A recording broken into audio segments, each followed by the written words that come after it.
তোমরা যদি আমার পোলার একটু ভালো করে দেখশন করে রাখতা তাহলে আর তৃতীয় বিয়া করতো না। আপনার ছেলেটা কেমন কথা বলে কন্ত? আমি নাকি তরকারির মধ্যে ইচ্ছা মতো জাল দিয়া ছুঁয়ে দিই, তেল দিয়া ছুঁয়ে দিই।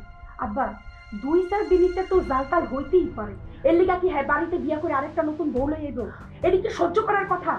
আর আব্বা, আমি আজকে একটু মেহেদি দিছি, এইটা কি প্রতিদিনই দেই?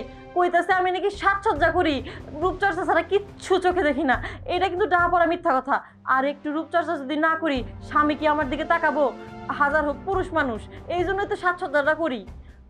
এই সমস্যাটা এই জায়গায়, জাল বেশি দাও, আরেকজনে সাজুগুজু লয়ে ব্যস্ত, এগুলো কিন্তু তৃতীয় বউ বিয়া করে আছে। আর কি কমো, ওরা তো আমার কথা শোনে না, আমার কোনো কথাই শোনে না।